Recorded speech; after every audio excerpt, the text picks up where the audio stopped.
Good morning, Nigeria, and welcome. This is Enterprise Morning, reaching you from Enterprise Television. I am Henry Igwebike, and we would love to start our show today from what we have coming from the newspapers. And right after that will be our main conversation also for today. Do well to be part of what we do have a say in what we say. You can find us, reach us when you visit us at enterprisetvnews.com. You may equally like, comment, and follow us on all our social media platforms at Enterprise at TP7.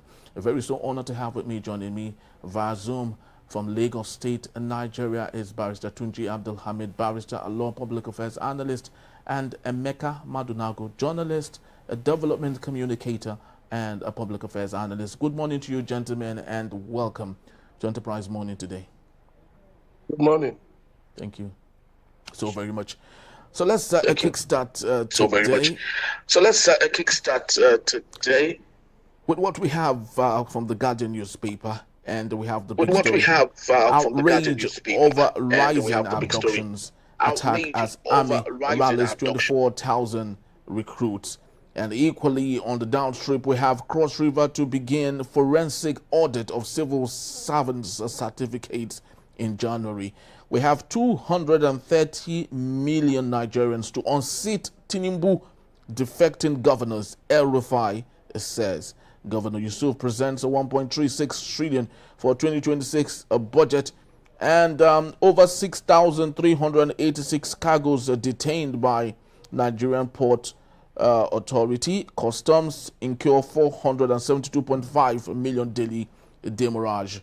And I would love to start this episode of the show with the first story on the newspaper. Outrage over rising abduction. Attack as army rallies 24,000 recruits. Emeka, I love your say on this, especially at a time when lots of young lads, hopefuls who might want to join the military, can see what is happening to the military and the reckless callousness of the military not taking care of their own. Do you think 24,000 would be ready to line up across the country, across different ethnic groups and the region, to be part of today's Nigeria military? Well, thank you. We've seen from the responses, to the recent recruitments that Nigerian youths are disillusioned about a career in the military. Of course, we know for many years, many years, excuse me, even before independence, people used to discourage their children from joining the military. But well, as time went on, gradually it became people started embracing it. But with the unfortunate military rule and the role the military has played, in sabotaging the political democratic process over the years. Of course, many people, and then the unfortunate incidents, concerning ethnic relations in Nigeria. So interest in the recruitment, recruitment into the military has dropped significantly. So I don't know where they're going to get the 24,000 from, because I know this is the 21st century, and this century more of ideas, technology, innovation, rather than just putting boots on the ground. The people you are going to fight are using drones. They're using sophisticated technology. The people for whom whom you are recruiting this 24,000, they're using sophisticated technology. So how do you intend to fight them with physical means? I think even that figure of 24,000 was just arrived at hastily, because how many of them are really even going to serve, are going to be deployed, in war theaters? Many are going to be attached to VIPs, as security guards.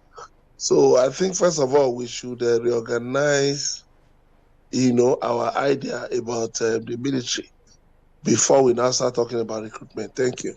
All right, that's awesome. Barrister Tunji, I would love your say on this, actually. It's actually sad to note that the Nigerian military, which formerly was ahead of the curve. They went and liberated countries, Sierra Leone, Liberia, the Gambia. And today we have a Nigerian military that can't even rescue a local government from terrorists. How bad is the situation? And do you think having more boots on the ground without getting themselves off this propaganda that they have been using all the while will give us the win over insecurity in Nigeria? Barrister. I want to align myself with the submission of Mr. Emeka. Barrister, are you there? Hello, can you hear me? All right, so we can hardly hear Barrister right here. Right, but let's, Emeka, I would love you to have your say on that particular question. Emeka, I would love you to have your say on that particular question. Emeka, are you there? Emeka, are you there? All right, so we have. I'm here, but the line Right, so we have. Okay, but did you get the question? Can you hear me? Okay, I don't know if Barrister is there. I don't know if Barrister Barrister Tunji, is there, but the line is Barrister Tunji, are you there? Oh, okay, I'm because with we you. can't seem to hear him here, and we hope that we'll get to fix all of the issues that we have. We'll get to fix all of the issues that we have. Can you hear me all right, so let's, Emeka, did you get the question just so before we get a Barrister to get talking? Did you get the question or should I repeat it? Did you get the question or should I? Emeka, are you there? Yes, I'm here. Barrister is also here. Yes, but we're trying to reconnect with Barrister and get him talking. I do not know what the problem exactly is this morning. I guess erratic communication problems here and there. Barrister, can you hear me? I can hear you clearly. Okay, so while we try to establish a better communication with the Barrister, like, I'd love you to take a go on the question. Knowing that the Nigerian military before now had handled business in Sierra Leone, in Liberia, the Gambia, and many other countries, not just in Nigeria, not just in Africa, but across the globe. Don't you think it's sad that the current military can't even rescue a local government from insurgents? We had the military brigadier general that was killed like it didn't matter. What do you think is the problem exactly with the current Nigerian military? Well, I think the military needs to rejig itself totally. The military needs to be, purged of saboteurs. It's evident that the military has got a lot of people who do not subscribe to the ethics, of the military, and it's sad, because loyalty to the constitution, loyalty to the nation, is the first ethic of a soldier. But sadly, you see people who sabotage their own colleagues. A mission is about to take off. There are, maybe the Air Force is about to go and bomb, suspected bases of terrorists. And then the terrorists are giving the information by people within the military. Look at what happened yesterday. A sortie of troops was going to rescue the Kebbi schoolgirls. What happened? They were ambushed on the way. Who gave the information that those troops were coming? Look at that of the Brigadier General. A Brigadier General is supposed to control between 1,500 and 5,000 to 6,000 troops. But look at how he was captured like a chicken and killed. And this is not the first time. Something like this happened in November 2021.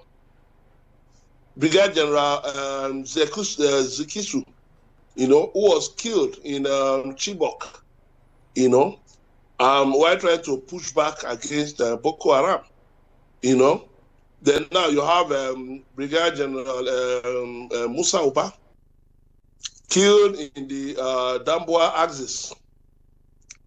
So that tells you that there's a lot that's not right with our military. The ground troops are doing their best, but too often you don't hear about air cover. before an operation, it's expected that intelligence, that there will be intelligence, that there will be reconnaissance. You know, I'm not in the military, but of course I have some idea about how things work in the military. There will be reconnaissance, there will be intelligence, you know, they will sniff the ground and all of that. And the military would also have elements embedded with the terrorists, with the targets. You know, but this time it looks like is the targets that have more, excuse me, that have more elements embedded in the military. And so it brings to question what actually has gone wrong with the military. In 1992, Lieutenant General Salih Ibrahim, who was the chief of army staff at that time, said the Nigerian military had become an institution, you know, where anything goes. It was at a speech. You know, I mean, I think a Nigerian Army Day celebration, 1992, he said it, that had become a place where anything goes. So you see, gradually, you know, a lot of unprofessional things had infiltrated the military. And that's why you have, you know, what you have today. The Nigerian Army was set up in 1960. Within 6 years, the Nigerian Army, you know, was already involved in a coup, had already overthrown a democratically elected government because, you know, it was, some of his officers, you know, were thrilled, you know, by the coups they saw in neighboring African countries, you know, and so they now chose to do the Nigerian version, you know. I mean, was it the Nigerian Navy set up in 1965? I think the Air Force earlier than that. The Nigerian Police, 1930. And so you just saw that within the first 5 years of independence, you know, there was this rivalry. You know, the military began to see the police as his junior. And so every effort was made to degrade the police. By 1973 or 71, when Alhaji MD Yusuf, Muhammad Diko Yusuf, was the Inspector of Police, and he made a request to buy armored personnel carriers. You know, there was this talk in the military. No, he was trying to set up the police to overthrow the military. The same people that overthrew civilians, you know, from power were now afraid. You can see that the butcher never wants a neck, you know, and never wants a knife near his neck, you know, and so they were afraid. And that was why they turned, I think they seized those APC. Then, you know, they made sure that a lot of areas where the police would have really, you know, come into his own, the police would have developed his own strength. Okay. Those areas were, you know, those areas were actually allowed to rot. All right, that's why it's to yes. So the third thing is that the military needs to reinvent itself. A lot, you know, a lot has gone wrong. Thank you. Very much, Emeka. I understand that Barrister has joined us, and thank you so very much, Barrister. Well, I tried to get to you, but communication issues were a little bit problematic. So, Barrister, I'd love you to take your go on the issue of the military. Then maybe you can add this other question or answers to what I have, to the questions that I have. That is 230 million Nigerians to unseat Tinubu defecting governors, El Rufai says. Do you think we should take El Rufai seriously, knowing what he played to ensuring that President Bola Ahmed Tinubu comes to stay? There were those that cooked the food that we are all serving ourselves, even if some of them might be sour and bitter. But he was one amongst many that cooked the food. Do you think Nigerians should take him seriously, that there's plan for 230 million people to unseat Tinubu and other defecting governors? Well, I don't know whether or not the issue of Nigeria taking him seriously is a different thing. And Nigeria are serious themselves to take over the government and to remove the current government. Are they serious? Are they interested? Are they concerned about the ensuring that the government that is not performing is not returned? You know, we in our country of today, it's about sentiment, it's about interest. So people are no longer looking at the performance. So if you want to get by performance, Nigeria should be able to take away the government from the things that are to take them away out of the government. But I doubt that will happen. you can see all the politicians who are fully involved in the process, either under either in support of the government or simply the money for the president.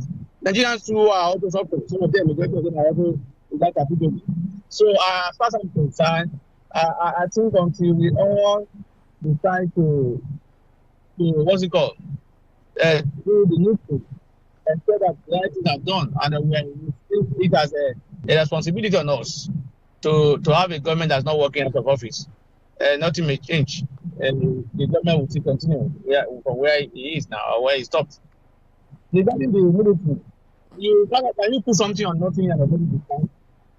You cannot say that the military are not working. Or if the country working, you have a structure that is working. You have a structure on ground.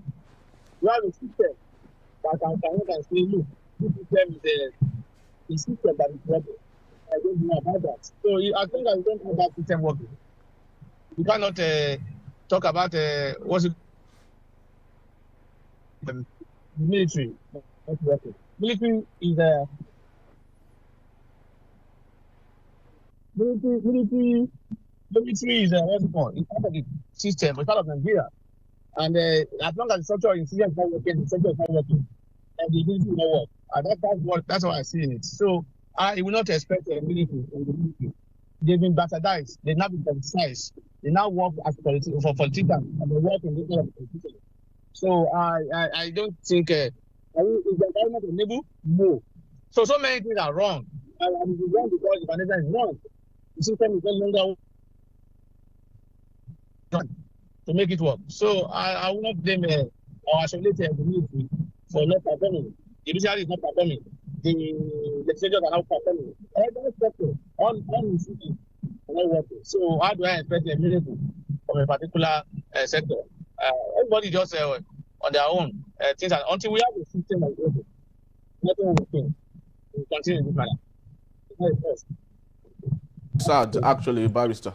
We do not know how we can actually, solve this problem where we have, we used to have a very gallant military formation, but now the military formation is no longer gallant, and those outside enemies are becoming stronger than the military. It's actually bad. Emeka, I would love you to speak to the issue that is trending all over the place, especially the Bola Tinubu's pseudo anthem, "On your mandate we shall stand." Lots of people have argued that our judges were singing it.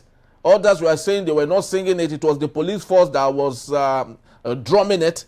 But when someone is drumming something and you are humming it, doesn't it equally mean that you are singing it? Because though none of them actually sang the song, but everyone, was in tune with the rhythm of the song. Do you think that song would have been played in the first place, knowing how controversial it is at this time in our polity?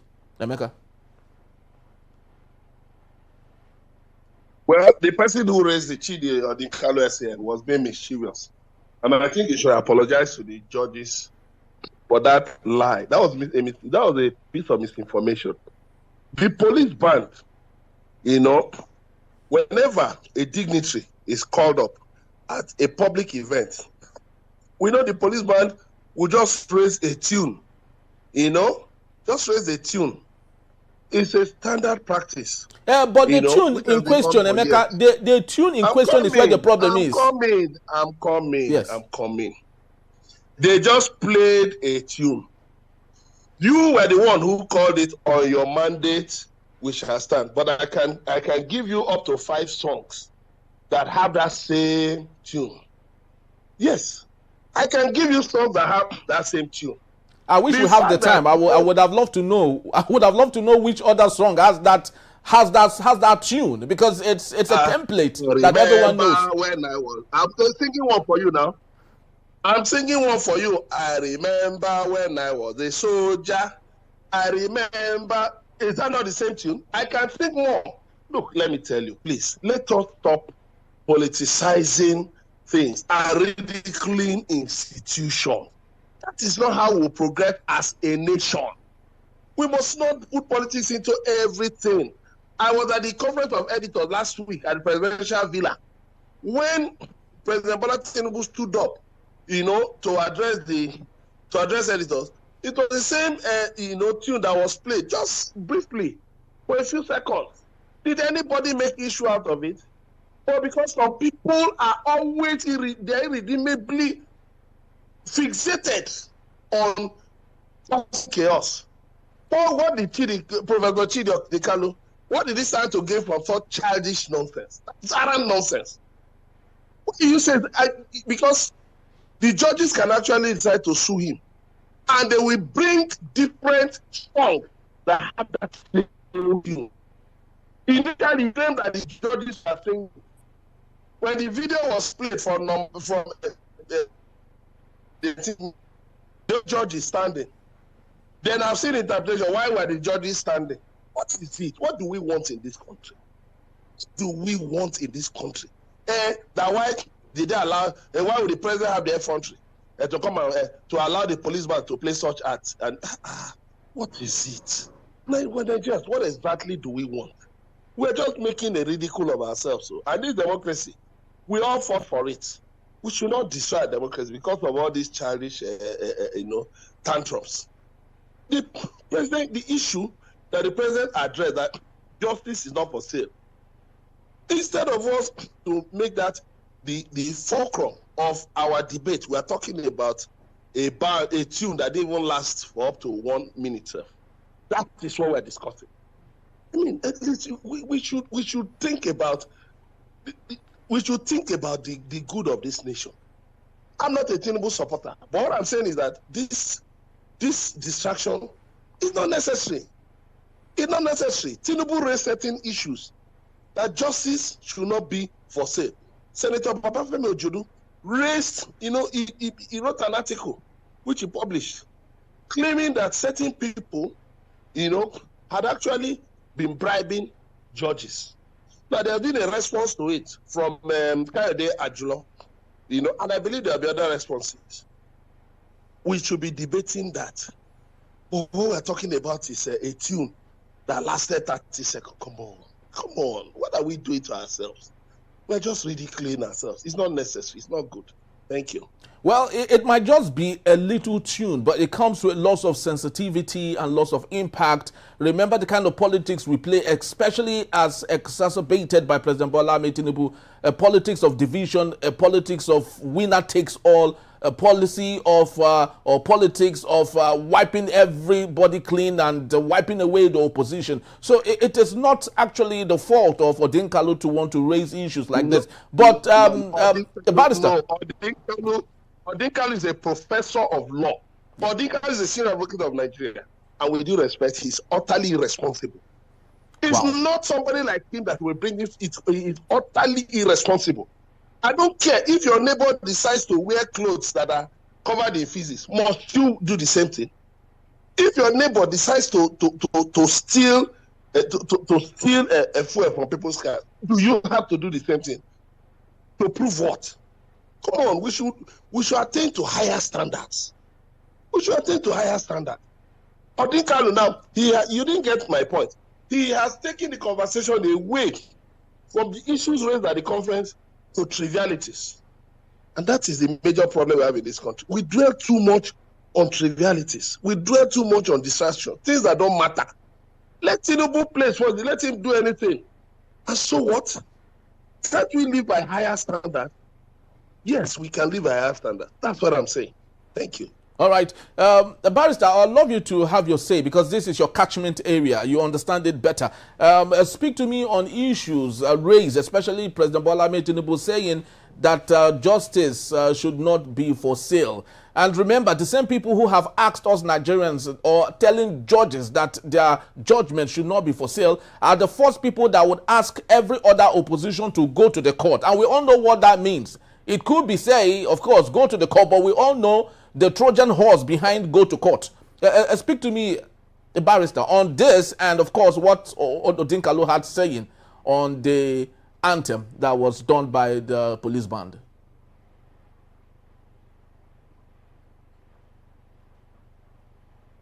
Barrister, are you there?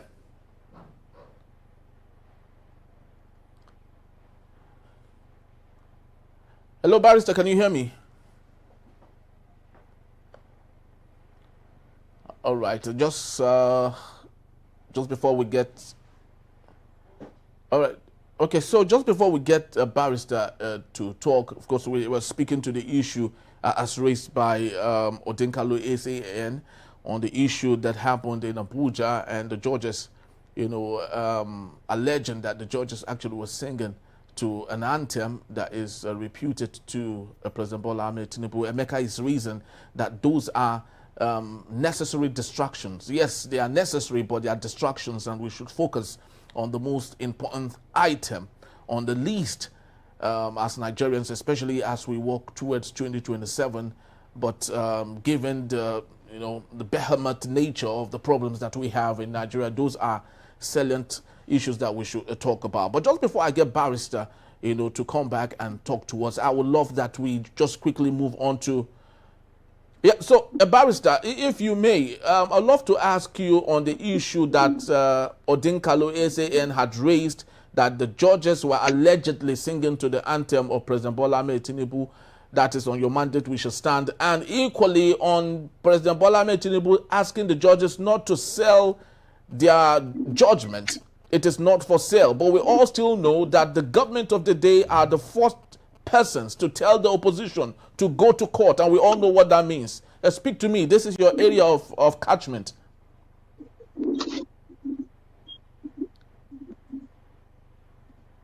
Barrister, can you hear me? Henry, you are talking about where National Anthem sang at the NJC conference. Yes, exactly. Because I'm forcing myself to hear you people. That is it. I'm forcing myself. You do what? Sorry, I can't get that. Your voice is faint a little bit.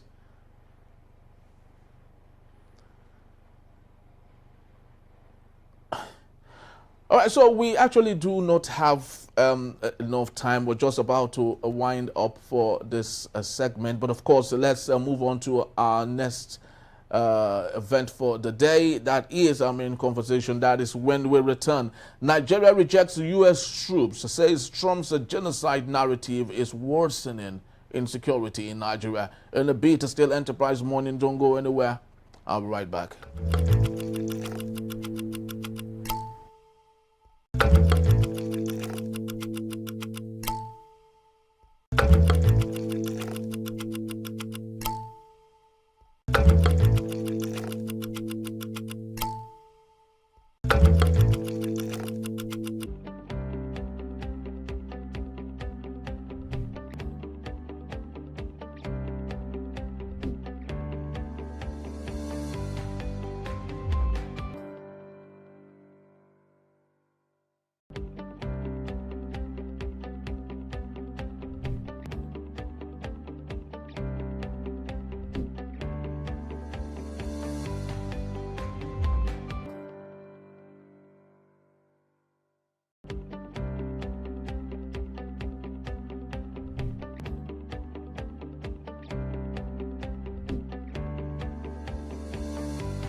It's nice having you join us yet again. This is Enterprise Morning, our main conversation for today, where we have it that the federal government has strongly rejected what it called the dangerous and inaccurate Christian genocide narrative promoted by U.S. President Donald J. Trump, insisting that Nigeria does not need foreign troops but targeted support from its international partners. A secretary to the government of the Federation, Senator George Akume, said the narrative was fueling further violence by emboldening opportunistic groups and deepening insecurity. He stressed that no credible international body has ever classified Nigeria's crisis as genocidal, noting that insurgents and criminal networks attack both churches and mosques, killing Nigerians and Muslims alike. Akume explained that Nigeria's security challenges span 2 decades of ideological insurgency in the northeast and economically driven banditry in the northwest, worsened by weapon proliferation after the collapse of Libya. He emphasized that these pressures, not religion, drive the violence. Akume further warned that amplified misinformation abroad, especially recent U.S. statement, has had real consequences on the ground by encouraging violent actors seeking global attention. While reaffirming the capability and the professionalism of the Nigerian armed forces, he said the country requires intelligence, cooperation, technology and equipment, not foreign boots on the soil. Citing recent mass casualty attacks, including the June 2025 killings in Yellow-Water, he highlighted President Bola Tinubu's swift response and commitment to reconstruction. He reaffirmed Nigeria's constitutional secularism and the inclusive nature of federal appointments, calling for unity. Akume urged Nigerians to reject divisive narratives and stand together against terrorist bandits and extremist insurgents threatening national stability. I have Emeka Madu Nago. Thank you so very much, Emeka, for hanging on.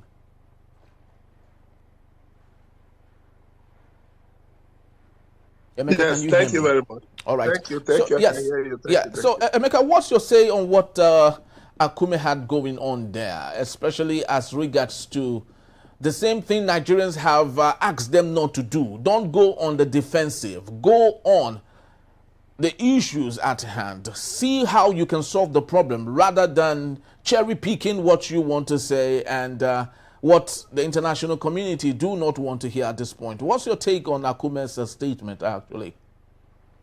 I pity Akume.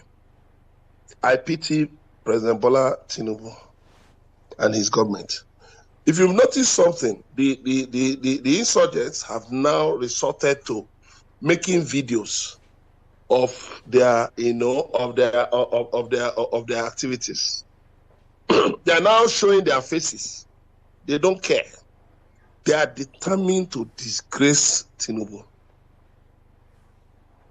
So when Akume is talking like that, it shows helplessness. He knows all that grandstanding and deflecting is just a reflection of their palpable helplessness. Palpable helplessness. Because take it or leave it, Donald Trump is very serious with what he's doing. And let me tell you, the UN is being brought in. It might lead to a situation where the UN will, Trump will have to go through under the auspices of the UN Security Council, and then face these terrorists. It's getting to that point. It's getting to that point. It is not about saying that Trump. What's the meaning of that? Was it Trump that spiked that caused what happened in Yellow-Water? Was it Trump that, okay, let's go back to 2014. Was it Trump that caused the Chibok girls kidnap? Dapchi girls, FGC Yauri, and name it, the school in Kankara in Katsina State, and other acts of, brigandage by the terrorists. Was it Trump? You see, the sad thing is the government has lost the plot. The Nigerian military came out last when the news broke that a Brigadier General Musa Uba had been kidnapped by ISWAP. The military came out. The Nigerian Army and Nigerian Air Force came out with statements, with press releases to say that no, he had escaped, he had returned to base. Meanwhile, the man was still in the bush. And eventually, he was captured. That same day, he was captured and killed. So, when you just, when this administration has adopted lying, telling lies, falsehood as a mantra, and then simple issues where they should even just speak the truth, they're just lying and lying. Look at the president went to Japan. The next thing, his media office issued a statement that Japan has set up a special scheme for Nigeria, and the Japanese government said it was a lie, that there was nothing like a special visa for Nigeria. Okay, even the one they prepared, they cancelled it. But these people are so shameless. You go to different countries, you tell lies, you claim that so-and-so people are bringing investments to Nigeria, and they will turn around and debunk it and say there's nothing like that. So they keep lying their way, even though the insurgents, the terrorists, are determined to continue disgracing them. But the sad thing is that it's the good people of Nigeria that are suffering all these things. They look at the attack on the CSC church in Eruku, in Kwara State. Some people, some silly fellows came out to say no, that it was it was Sarah reporters that set up the invasion, that set up the attack. I mean, is it that there's the problem with the reasoning of some people? It's what I don't understand. That an online portal, that the streaming, they were just looking for all kinds of things. Now, what we are hearing is that when this issue of Christian genocide broke out, that there was a lady who posted something on X and said she's a Christian or she's not affected by the genocide, by any Christian genocide. She was among those killed in that CSC church in Kwara. So you can see that, there's what we call cause and effect. Our people think that cause will not lead to effect. We think that we can continue to lie and lie and lie. Look at this lady, nobody knew her. She just came here, I'm a Christian, no, I'm not affected by Christian genocide. Who knew that insurgents were going to target a church where she was worshiping? She was carrying her baby, and she died. They shot her, and she died leaving her baby. So what it tells you is that, look, it is better. It has come to, look, it is a catch-22 situation. They cannot run away from it. Because you cannot just be showing us videos, sorties, you bombed the swap and all that. And these same fellows, after attacking that, the interesting thing was that CSC church, do you know they were holding a special video, Thanksgiving, for the release of their members who were earlier kidnapped by those terrorists? Then the terrorists struck again. And that same day, after that attack on the church, they went to another town and kidnapped 4 farmers. The same terrorists. The same terrorists. And then here you have the secretary to the government of the federation. Look at what they say. Look, let them continue. You see, the typical. That is why, honestly, we need to look at the caliber of people we put in government. It's no more about put my brother or put my sister or put my townsman, my fellow Christian, my fellow Muslim, or my fellow enemies. We are in a big crisis, deficiency of intellect. We have people who, the way they talk, the way they reason, you just want to just cover your ears. And look at the situation in the country. They lie and lie and lie and lie. Instead of going all out to defeat the terrorists, the chief of army staff came out to say they are going to recruit 24,000. Process of recruitment is it a 24-hour affair? It's something that will take like a year. So what's going to happen between now and when you recruit 24,000 Nigerians? Where are you going to get 24,000 Nigerians? Where? Who wants to go and die in the battlefield? Yes, you say the military, they sign up to warfare to die. Yes. But nobody wants to go and die a certain death. Nobody. What we are saying is that at this point in time, you cannot be exposing your options. Because when you say we don't need ground troops, what you are doing is that you are endangering the security, you are exposing the security plans of the government. You are telling the terrorists that the US had actually offered to send ground troops. Yes, I know. Trump said there might be the possibility of sending ground troops. But beyond that, there have been conversations. A delegation from Nigeria met with a member of the US Congress yesterday. The All Progressives Congress is expected to testify before the US Congress today. This rapper, from Barbados, Nicki Minaj. Here and the US ambassador to the United Nations, Michael Waltz, they addressed an audience at the United Nations yesterday. Nigerian diplomatic officials were locked out of the session. So things have been going on.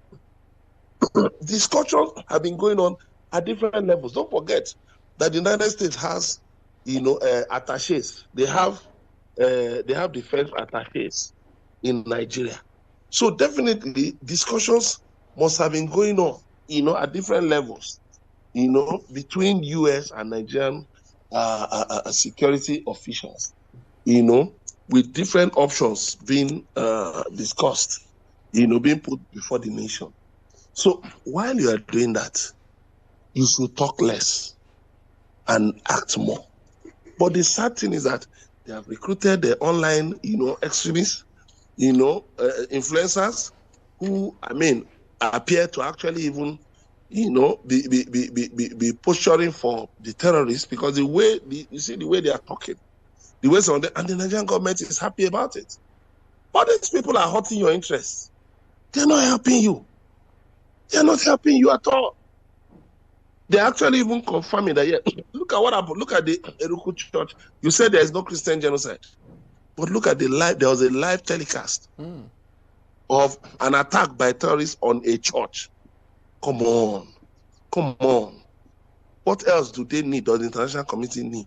And Emeka, how bad do you think that video, that live streaming would do to all of the issues that we have? We learned that rebuttal, was among many that would visit the U.S. congressman on a delegation.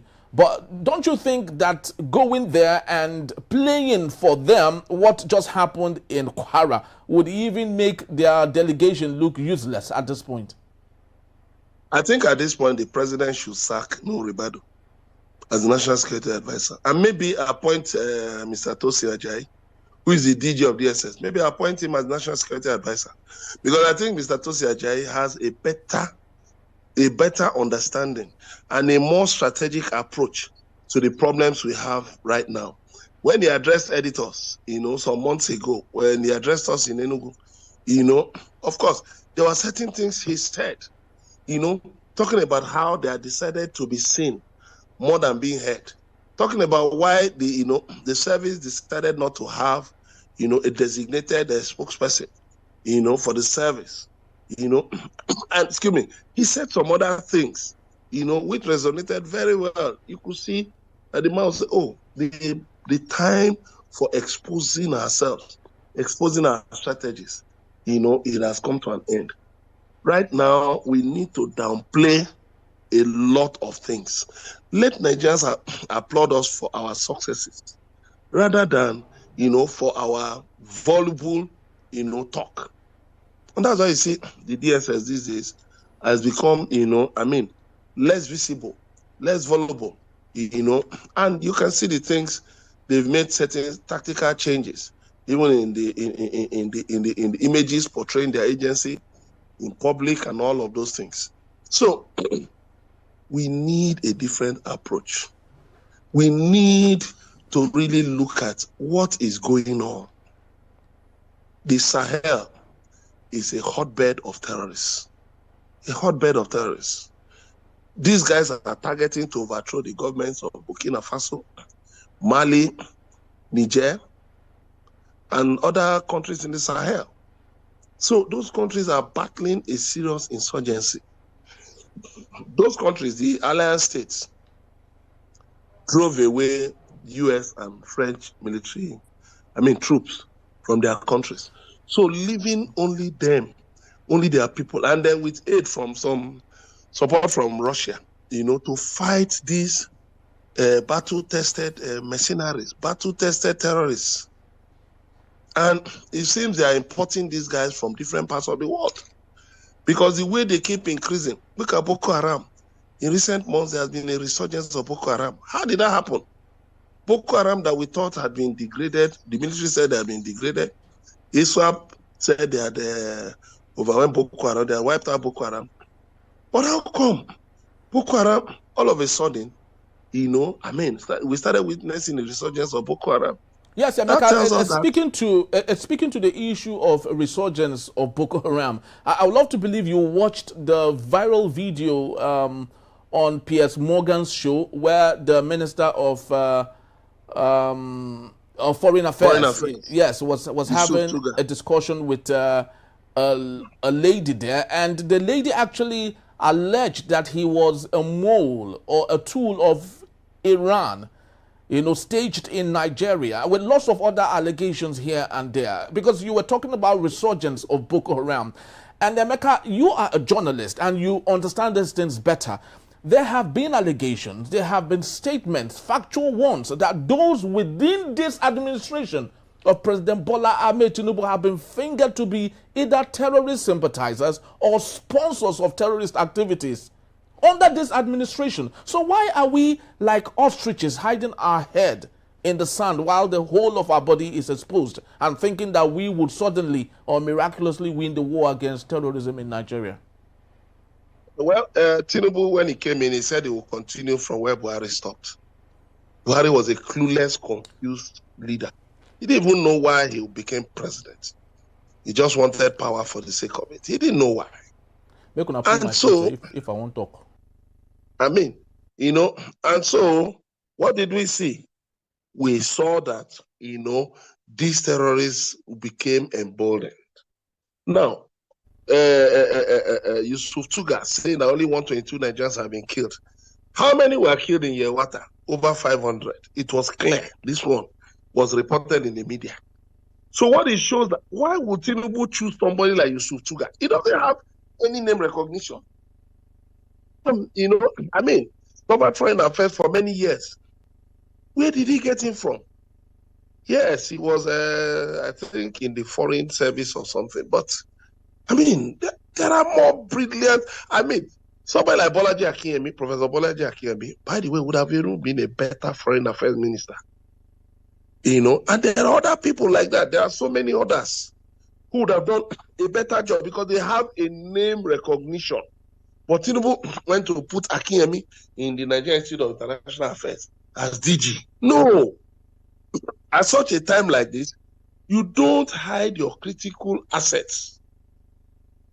Yeah? So, what do you have now? Look at how many times the customs have intercepted arms. Deadly arms meant, for shipment into Nigeria. Who was arrested? Who was prosecuted? We had nothing. Nothing. Different ports, at Apapa Port, at Onne Airport, they've intercepted these things. Nobody has been tried. Nobody has been jailed. Nobody has been convicted. And what do we have? What do we have? Things have progressively got worse. And so what do you think, Emeka, do you think, I know this is speculation, but do you think that Iran might have a hand in some of the things happening in Nigeria? Remember, the UAE has been fingered to the issue, the RSF in Sudan, spoiling them and, of course, giving them the arms to do the horrible things that they do. Do you think Iran might be interested from a global perspective in Nigeria and worsening the situation we have currently? It's not impossible. It's not impossible that Iran, yes, it's not impossible. Not just Iran, what about Turkey?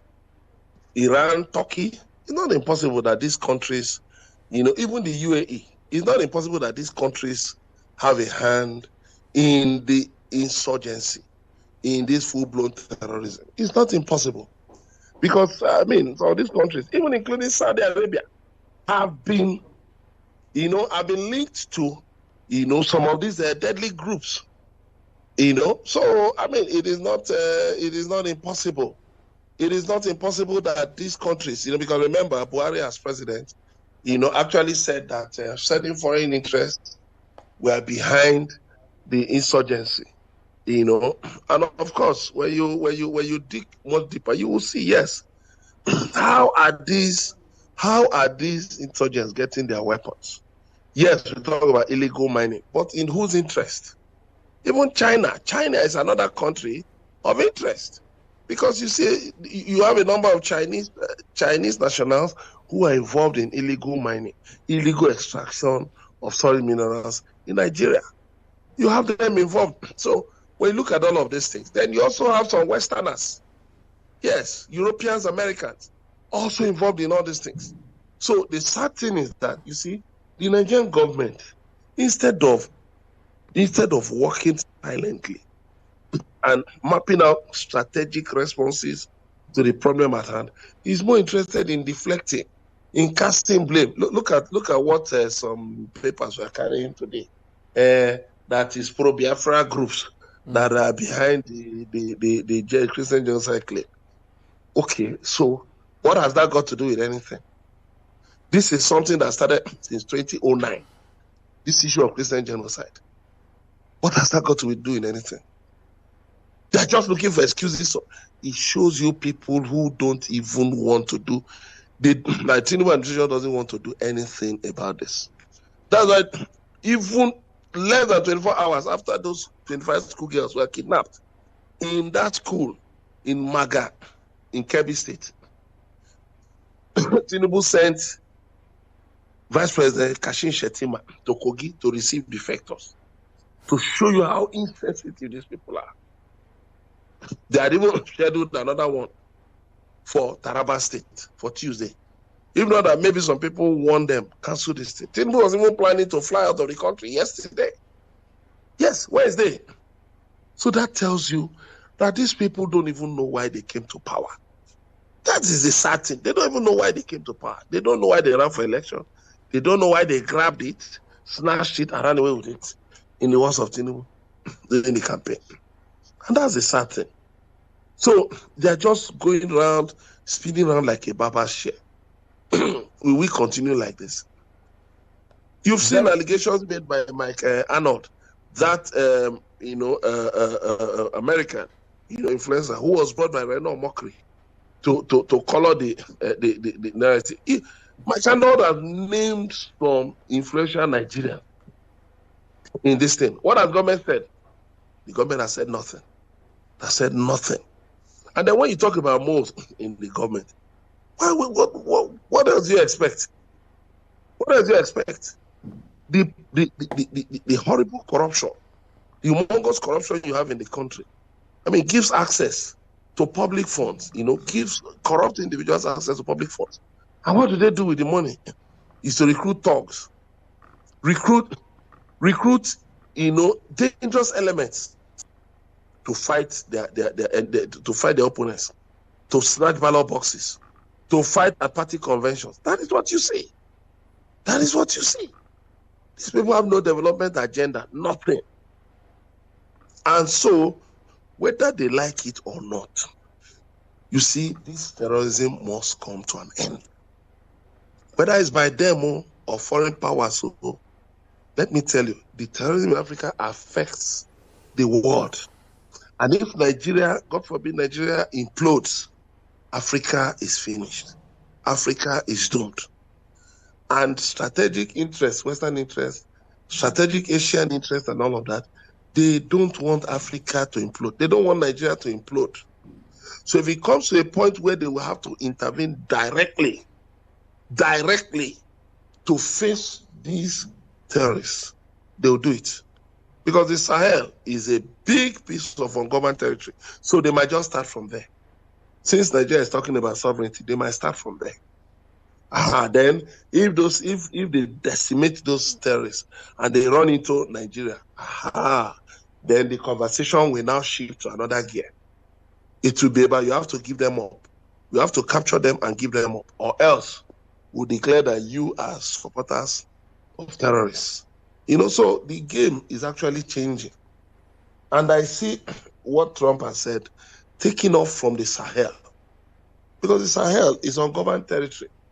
And look at Chad, they've already closed their borders to Nigeria. They've closed their border with Nigeria.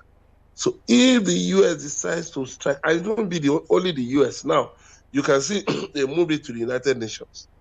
And once they can now upscale it to a vote in the Security Council, of course, China and Russia will abstain. But the U.S. will veto. The U.S. will veto it. And other members, UK, France, and others, they will not oppose it. They will not oppose it. And so what will happen? The military intervention will take place. So the earlier this administration just discusses with Trump that, okay, we don't want ground troops, but please, whatever you can use, technology and others. Because you are saying, give us arms. The arms that you have been losing to Boko Haram, what are you talking about? The U.S. gave you over $300 million aid, military aid, this year alone, 2025. Where is the money? You budgeted 1 billion naira some years ago for police, formations in troubled areas to be able to respond to crisis. Where's the money? We've not seen those structures. Nothing. And you can go on and on and on and on. Where has this money gone to? So having mosques in the system is there. It's not a hidden thing. But the earlier Tinubu makes up his mind to stop this deflection and just have a conversation with the United States that, look, we accept your support. Because don't forget, let me remind you, when Victor Malu was Chief of Army Staff, this was under Obasanjo, the US talked about setting up AFRICOM. But Victor Malu was just grandstanding. And that the US cannot be teaching the Nigerian army.